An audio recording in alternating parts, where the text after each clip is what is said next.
मरहबा collection mall, readymade कपड़ों का भरपूर खजाना, jeans pant, T shirt, cargo pant, night pant, बच्चे और बच्चियों के लिए अच्छे खूबसूरत और उम्दा ड्रेस। पता याद रखें, जमुर हाई स्कूल मेन रोड, जैतून हजीन मस्जिद के पास। दादा भूसे से साड़ गाड़ किया और मालेगांव का पानी दाभाड़ी को दे दिया। आपको दाभाड़ी का ही मालूम होगा। मैं बोलता हूँ रावलगांव को भी पानी दिया गया, उसका ठहराव मेरे हाथ में अभी आया। इत्तेफाक से मुझे याद नहीं चला था, मैं उसको ठहराव को लेकर आता था।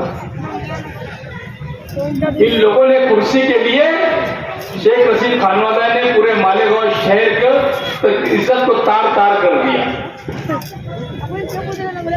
मालेगांव शहर के अंदर एक कमिश्नर था लतीफ देशमुख, खासतौर से आवाम को मैं बताना चाहता हूँ कि लतीफ देशमुख करके एक कमिश्नर था मालेगांव कारपोरेशन के अंदर, एकदम छोटा सी पीस था, इतना बड़ा। वो जब रिटायर हुआ यहाँ से तो उसने मुझे बंगले के ऊपर ध्यान से फोन करके बुलाया कि एजाज भाई आप मेरे बंगले के ऊपर आओ। मैं जब बंगले के ऊपर पहुंचा,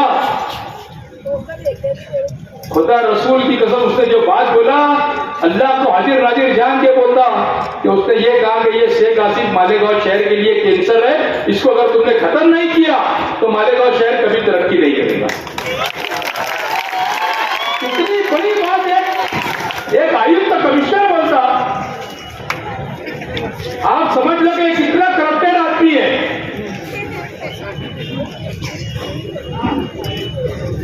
हम लोग काम की बुनियाद के ऊपर इलेक्शन लड़ने वाले हैं।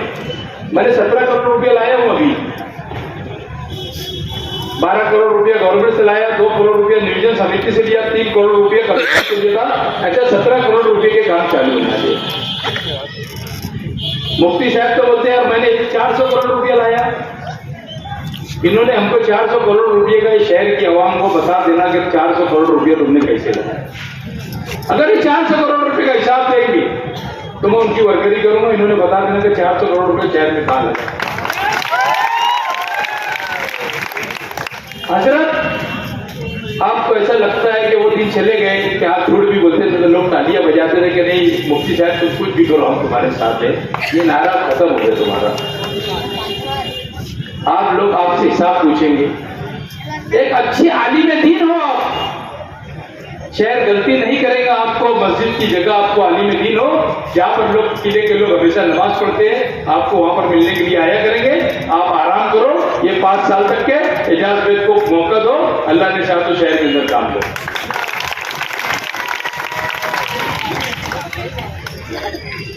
अजीब कहानी है शहर की।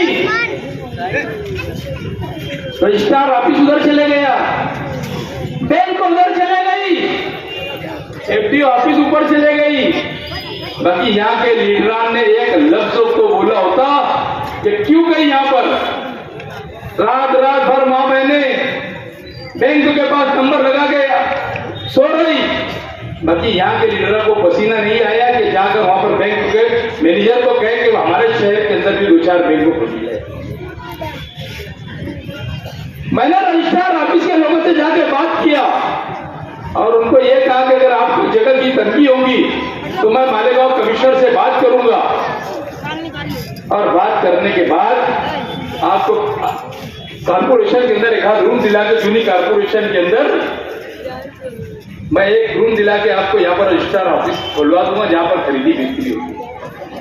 सबसे ज्यादा टैक्स मालेगांव के अंदर जाता, मगर काम 0। अभी तो नवी बात है मालेगांव का नाम बदली करने का। शहर के लोग, मैं आपसे एक बात पूछना चाहता हूं। मेरे मत मुकाबिल में जो लोग उम्मीदवार खड़े हैं, ये चुन के जाने के बाद क्या करेंगे मुझे तुम ये बता दो। मुफ्ती साहब तो रोना रो ही रहे थे कि हम लोग इख्तियार के अंदर नहीं है, इससे काम नहीं होता। तो कौन सा ये चुन के आ जाने के बाद ये सीएम बन जाने वाले कौन सा 10 साल हमने मौका दिया, आप कौन सा सीएम बनने वाले हैं। अरे वो हमारा भाई, उसके दिमाग में तुम्हें लगता वायरस है। इस्लाम पार्टी लाया, अजीत दादा के हाथ से इस्लाम बेच रहा था मालेगांव की।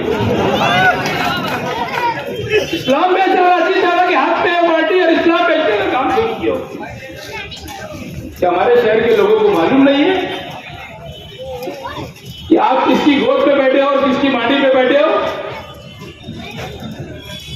शहर कभी बर्दाश्त नहीं करेगा। ये शहर मस्जिद और मीनारों का शहर है और ये शहर के ऊपर जब भी कोई आफत आती तो एजाज बेग को लोग याद करते हैं। एजाज बेग अल्हम्दुलिल्लाह खड़े रहता है और वक्त उठ के जाता है।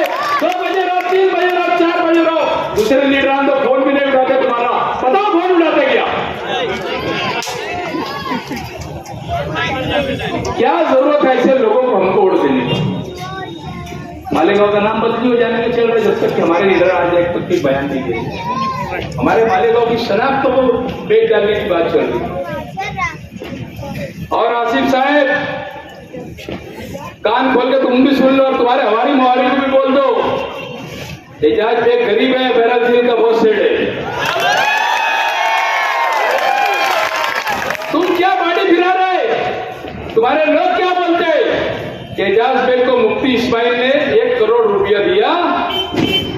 आसिफ साहब आपका नाम मैंने 32 तारीख रखा, आप 32 तारीख है और ये हमारे मुफ्ती साहब ये हमने भुगते आए क्या नहीं मेरे 1 करोड़ रुपया देंगे और तुम मेरे को चलाएंगे।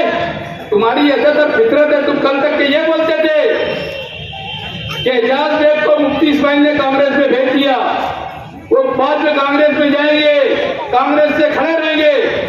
ये सारी बातें करते हैं, फालतू बात करते। इन्होंने काम की बुनियाद के ऊपर काम किया।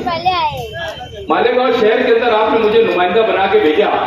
सबसे पहले मैं मालेगांव पावर कंपनी जो आई है MPSL कंपनी, आपको बोलता है इस कंपनी को भगाने का काम सिर्फ एजाज बेग ही करेगा और कोई नहीं कर सकता, क्योंकि ये रिश्वतखोर, ये रिश्वत देते हैं दोनों के दोनों हाजी और माजी आमदार। आज तक के एक बात पावर कंपनी के खिलाफ नहीं बोलती। सबसे खराब अगर कोई चीज है मालेगांव के अंदर, आप लोगों को दिल पे हाथ रख के बोलना चाहिए। एक प्लेट पुलाव और 500 रुपए में बिकने का काम इस शहर की आवाम ने नहीं करना चाहिए। अगर आपने बिक गया तो आपका जो 500-700 रुपए का जो बिल आप 1500-2000 रुपया आ रहा, ये 55,000 रुपये तक आएगा और आपको कोई सुनने वाला नहीं रहेगा। मैं जब नींद से बेदार होता हूं तो कम से कम 5-7 लोग 10 लोग रोज टेली पावर के मसले में मेरे पास आते हैं। टीवी सेटर का मसला हो गया, MD सुर मार दिया, किसी का क्या हो गया, ये लीडरान सुनते नहीं है, बात भी करने तैयार नहीं। हमारे शहर के अंदर MBBS कॉलेज कैसे आए, BDS कॉलेज कैसे आए? आज सबसे बड़ा मसला पानी का है। वासुल गांव के अंदर 150 एकड़ जमीन है। अगर आप लोगों ने मुझे नुमाइंदा बना के भेजा तो गवर्नमेंट से वो जगह लेकर 350 MCFT पानी वापस जमा होगा और वो पानी के भरण का दाम में एजाज को छूट करेगा। इनको तो मालूम भी नहीं होगा कि वासुल गांव का है। इनको बताओ मैं वासुल गांव का है, क्योंकि हमको काम नहीं करने का है। हमारे पास पैसा है, अजीत दादा ने भेजा हुआ करोड़ों रुपया है। मौलाना के पास भी सिंधे का माल है। दोनों के पास बीजेपी गवर्नमेंट से भेजा हुआ पैसा है और वो मुसलमान को खरीदी करने के लिए यहाँ पर भेजा है। तो ये कौम बिकेगी क्या? बताओ मुझे, जोर से बोलो, बिकेगी क्या? अरे गधे का भी तो रेट 10-12 हजार रुपये होता है, तुम्हारा रेट 500 रुपये लगाते हैं। शहर की आवाम को सुधर जाना चाहिए और मैं समझता हूँ कि ये आवाम ने दिल और दिमाग बना लिया कि इनको घर भेजने की जरूरत है। इन्होंने कुछ काम नहीं किया। 5 साल वाली वालदा मोहतरमा 5 साल मेयर थे।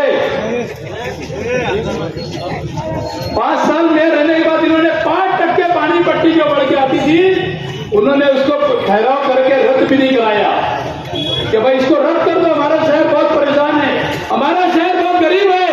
अगर वो चाहते तो 5% पानी पट्टी ठहराव करके रद्द करते थे और रद्द करने के बाद वो आज रुक जाती थी, मगर ऐसा इन्होंने नहीं की। इनको जरूरत नहीं है आवाम की। इनको इनके पैसे से पैसा होना, करोड़ों रुपये का घपला फिर इन्होंने ठेके के अंदर किए, कचरे घोटाला अभी फिर किए इन्होंने। बच्चों की खिचड़ी खा जाते कहाँ के लिए चोर? अरे हमारे मासूम बच्चों की खिचड़ी तुम खा रहे, जो उनको खिलाना चाहिए तुम वो नहीं खिलाते। तुम बच्चों को वही दाल चावल लेकर आते, जबकि शेड्यूल 8 दिन का अलग अलग शेड्यूल होता है। बताओ बच्चों को खिचड़ी के अलावा कुछ मिलती क्या?